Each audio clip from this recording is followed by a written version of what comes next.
Morning, guys. Uh, Gonna do my pack out video. Still missing a couple things. Nothing major, so it's not a big deal.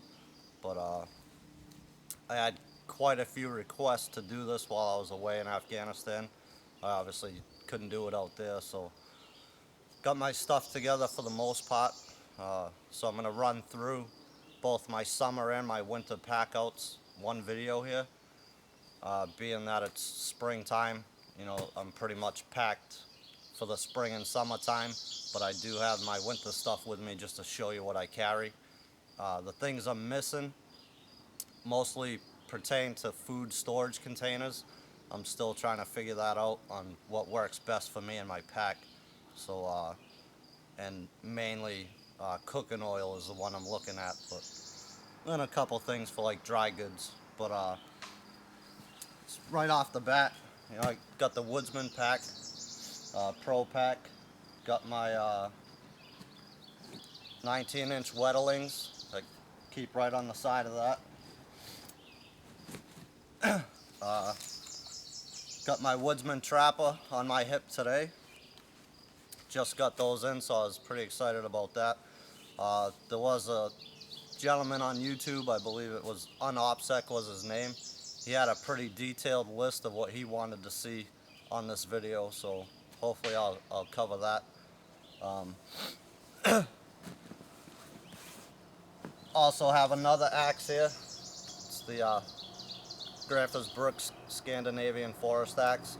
I'll go to this in a winter situation, but for the summer I'll just carry the Wetterlings Hunter's Axe, Camp Axe, whatever you want to call it. So out of my pack all the time, I got my Woodsman top laid out here with everything on it. So that's in the pack pretty much all the time. And most of this stuff, the main contents of my kit stays in there. The only thing that really changes is clothing, bedroll, and that's pretty much it really. So out of my pack right now, my bedroll, Italian wool blanket with a lightweight fleece sleeping bag. Usually in the summertime I'll just lay on top of the wool blanket and use the fleece sleeping bag as a pillow. The only thing I didn't take out of my pack is just my sleeping mat. I kind of roll that around the inside and stuff everything inside that.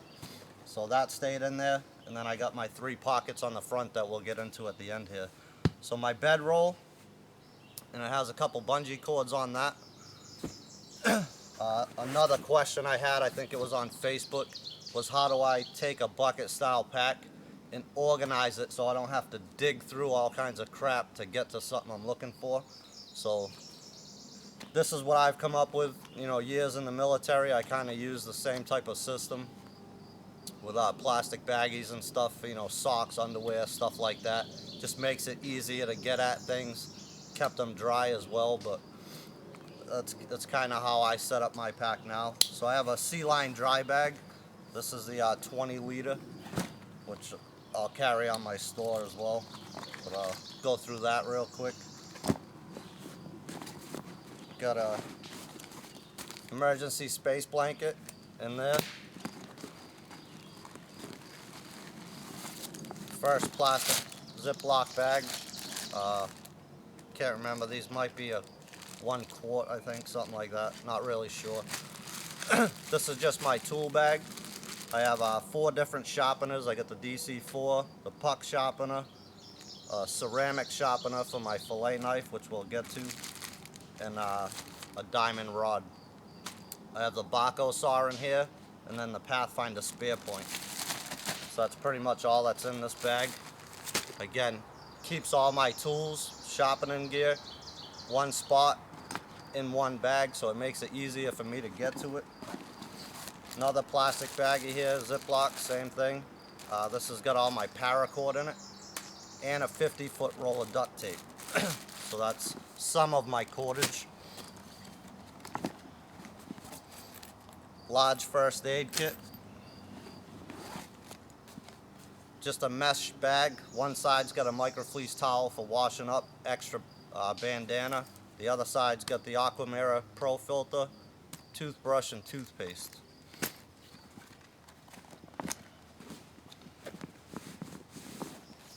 Only other thing in there really is clothing, but it is a video, so I'm sure you want to see it. And again, this is packed out for the spring, summertime, and my sea line dry bag's empty. Couple extra t-shirts, couple pairs of drawers. I had 2 pairs of socks. I actually changed my socks, so I'm wearing one. But extra pair of socks, extra pair of silk weight base layer by Polartec, extra pair of Rail Riders pants, and then just an extra small wash towel. So that covers what's in the sea line dry bag. So we got our dry bag covered, our bedroll. This is just a waterproof bag that lines the inside of this, keeps everything dry without a doubt. Moving up, you got my compass, VS17 panel, which is used for signaling. It's pretty flat, so I don't mind carrying that, and I have plenty of room in this pack, so I carry it. My map case with my maps, and then the Forager's Harvest for wild edibles. I'll carry this. Sometimes I'll carry the Peterson's Field Guide. Sometimes I'll carry both. It all depends on the mood I'm in, I guess. So that's that. Now getting into my containers. This is some of them. Once we go through the pack, you'll see the rest. Got my GSI cup that I've been using for coffee. That's why that's out. 32-ounce Guyot bottle. MSR cook pot, which pretty much just has my spice kit in it, and a spork. And the infamous Chinook folding skillet that I've carried forever now. Love that thing. Oh, let's see. Then just one other thing that was in the top, that sits right on top there, is a large flint and steel kit that I'll carry on the store as well. It's quite a bit of stuff in here. It's got a bunch of shredded up cotton material, a bunch of jute twine, 2 pieces of flint, and the striker.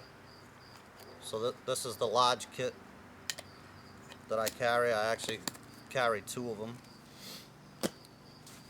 So that's it so far. Now we'll dig into the pockets. I'll just touch on food real quick. I'll carry flour, you know, some pancake mix. I get the flour right here. Again, I'm thinking plastic Nalgene bottles to put these dry goods in. I still haven't quite figured that out yet. And then again, a container for my oil that's not going to leak all over my pack. But I'll do the flour, pancake mix, maybe some ramen noodles, you know, if I'm so inclined to do that. That's pretty much all I'd carry for food, really. You can make a ton of things with flour. I've done a couple videos already. I have one more that I want to do, but it's a different type of flour. And then a hot cereal. So hot cereal, flour, pancake mix, and actually to go with the flour, one of my last videos, tortas and beans. So I'll carry either 1 or 2 of the big cans of maple beans to go with that. And like I said, that pretty much covers it for food. So let's get into the pockets here. My larger pocket. Another part of my meal kit. GSI cup, another Guyot bottle. So you can see I got a ton of containers, which my reasoning behind that is, I'll get to that actually. Let's go through the rest of this pocket. Pocket fishing kit, 2 glow sticks, a Strike Force, and the smaller flint and steel kits. This one doesn't come with as much as the large. Has a few pieces, small pieces of jute twine, 1 piece of flint, and 1 striker. And it's quite a bit smaller. So carry both of those. Let's get into my top smaller pocket here. Orange electrical tape. I'll use this to tag wherever I set a trap, so I know exactly where it is.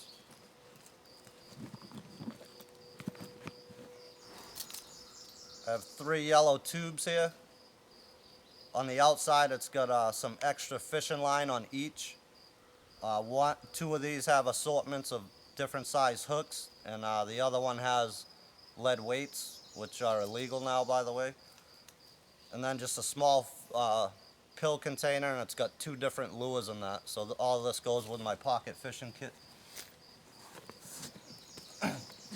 Small pocket. Roll of bank line. My trapping kit, which I've done a video on in the past. It's just probably 25 pre-made picture wire snares on one side, assortment of fishing leaders, all set up to do snaring on the other side. So that's pretty much my trapping kit. That's all that's in there, or fishing and trapping kit. Now the bottom pocket, and you can see I've already pulled out a Strike Force, 2 different flint and steel kits. I got a ferro rod on my knife, and I smoke, so I have a lighter in my pocket. But this bottom pocket's pretty much my fire kit. So another Strike Force, and it's got the slingshot bands attached to it.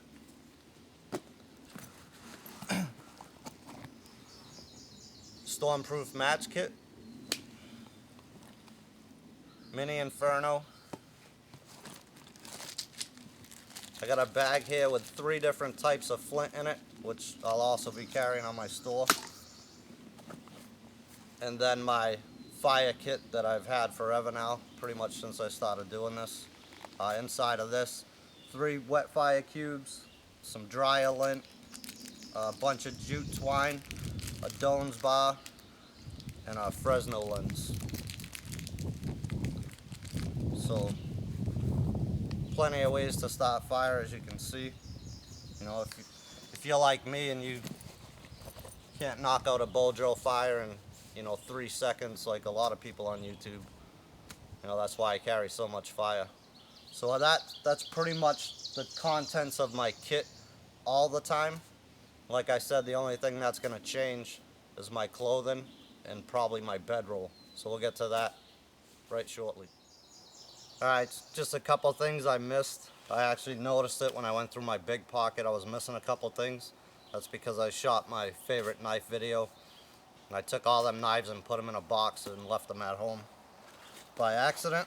So I'm unprepared, I guess. Not really, but what else goes in that longer pocket?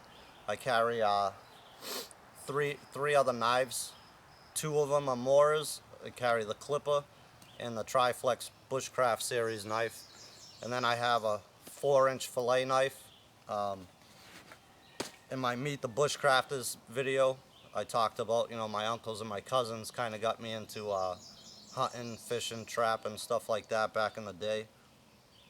And the only knife I ever seen strapped to their hip was actually the 7-inch fillet knife in the tan sheath. And they did everything with it. Filleting fish, skinning game, cutting up meat, you name it, that knife did it. So I thought I'd go ahead and pick one of those up and just throw it in my pack. I like to kind of be task specific when it comes to knives, like I said. So that's what I missed out of that pocket. It's just 3 more knives, and they're in there, for specific type tasks. My haversack here was laying here. I forgot to go through that for you. But all my stuff fits in this pack, and I still have plenty of room. So I could change out, with food or clothing and bedrolls, like I said. So just in my haversack, I have my journal in the top flap. On the inside of that, what most people would call an EDC. It's got a ferro rod, tinder tube, the 4 or 5-in-1 tool, whistle, compass, all that crap. An extra sharpener, and a micro light, which is pretty bright actually. A smaller stainless steel water bottle. Beat this thing to death. Another roll of bank line. A small first aid kit. Another roll of orange tape in case I set traps. 25-foot roll of duct tape. Another bandana with another compass inside it. This is just the Silver Ranger. My bannock board, which you guys have seen before. Pathfinder trail top. Truck go by. And the infamous 50-gallon drum liner. So the contents of this kit, you know, with my knife on my hip, I pretty much set up as a scout bag. You know, a lot of people have, you know, 3, 4, 7 different packs that they pack out for different reasons. You know, and hey, whatever, to each his own, 6 one, half a dozen of another, whatever. The problem with that I see, if you have multiple packs, you know, you got one for hiking, one for scouting, one for camping, one for this, one for that, it's going to cost you some money to fill those things and set them up, first of all. If you're using some of the same items for different kits, now if you go out and you plan on staying out for a while and you forget to pack it because you left it in another kit, that could be an issue. So I'm kind of going with the theory. What I come up with, what works for me, is kind of like a one pack does all, you know. Like I said, I'll have 2. One is my haversack that fits right in my pack on the top. So once I get to where I'm going, I can drop that, set up camp, and just take my scout pack on a scout or whatever. But my intent behind this whole setup is I could throw this one pack on my back. It doesn't matter what I'm doing. You know, if I leave the house and I have everything I need, as you can see with the containers and everything I'm carrying, I could leave and I don't really have to come back if I didn't want to or couldn't or whatever the reason may be. So that's kind of what I did for myself. Alright, so all my kit items, like I said, stay the same all the time. The only thing that changes is my clothing and my bedroll. So we'll go through that. I have a Filson wool blanket that I like very much. I have my Labarca wool blanket, which is probably my favorite piece of wool gear, hands down. Absolutely love it. Used it this weekend quite a bit. So I have that in my bedroll inside. I showed you Italian wool blanket, lightweight fleece sleeping bag. That would change. Either I'd definitely lose the lightweight fleece sleeping bag and I'd probably go with 2 wool blankets. This Labarca, because it's so nice, I'm probably going to save that for my cabin and it'll just stay there inside. So it'd be the Filson and the Italian wool blanket would make up my bedroll in a winter situation. Or if I didn't do that, I have my MSS sleep system, so it'd be one of the 2 for that. Getting into clothing, I had the Duluth wool hunting shirt, which I got on. You'll probably see a lot more of that. I have another LL Bean 100% merino wool sweater. Empire wool and canvas, Boreal forest shirt or something is what they call it. This is very, very nice. I have a set here, both LL Bean, which the jackets I'll be selling on my store, but I got the pants to match. They're lined, heavy, heavy, heavy weight wool. These are real nice. Pockets up top, flat pockets down the bottom that you can also get in from the side. On the inside they got 2 larger pockets, one on either side. Drawstring at the waist, and then in the back there's a zipper here which covers the whole back side of the coat, kind of like a game type pouch. And like I said, they're lined. Absolutely heavy duty wool jacket, so I like this pretty much too. Moving on, got my Mad Bomber hat, rabbit lined. How can you be a trapper without a Mad Bomber hat, right? So you'll see plenty of this, I'm sure, in the future here once I get running on my trap line. So I like that. The other headgear I wear, besides my micro fleece black hat that you've seen in just about all my videos, this is a kind of like a wool hunting cap. It's lined with fleece, so I like this a lot as well. Wear it a lot hunting. I got my Duluth anorak. get into some nasty wet weather, windy, stuff like that, you'll see that again, I'm sure. I got the gloves to match with wool inserts, mittens rather, so that'll keep me warm. Over here I just have it's a Field and Stream. I wear this hunting. It's a scent lock system. It is lined, so it's very warm. So if I'm out hunting, this is probably what I'd go to. And again, it's a jacket and pants to match. And then I just have a camo style long sleeve shirt. I probably got like 100 of these. So that's it for clothing. Obviously all this stuff here doesn't fit in the pack. It's season dependent. This is more gearing towards winter. Again, I'd lose some of the stuff in that pack, like that fleece blanket, add another wool blanket. Some of this stuff would be in the pack, some of it I'd be wearing obviously, so again, plenty of room in the pack. As far as footwear goes, if it's not real wet and nasty, right now I'm rocking the Merrells. These are really comfortable, I like them a lot. So I'll go with that. When it gets into hunting, wet weather, you know, stuff like that, I have my lacrosse hunting boots, you know, rubber. I think they're 1,000 gram insulate, so they're not bad. And then I just picked up the Muck Arctic Sports, so I'm sure you guys will be seeing a lot more of those as well. Another pair of boots that I do have, I don't have them with me, they're at my dad's house, is a pair of Rockies. I tried to look them up. They don't even sell them anymore, but they're almost like a moon looking boot, real thick, heavy duty sole on them. They're leather, and they're good for, like, I want to say 20 degrees, you know, just standing, not doing anything. They're good to about minus 45 if you're active. So you may see those boots again as well. So this pretty much covers my winter and summer pack out. Like I said, I had a lot of requests to do this. I apologize it took me so long to get to it, but that's pretty much it. You know, besides what I'd be carrying for either a bow, shotgun, something like that. But that's it. Hope you guys enjoyed it. If you have any questions, you know, leave a comment. I try to stick around once I upload these and answer questions or whatever, or tell me what you think, whatever the case may be. So hey, thanks for tuning in. We'll see you guys on the next one.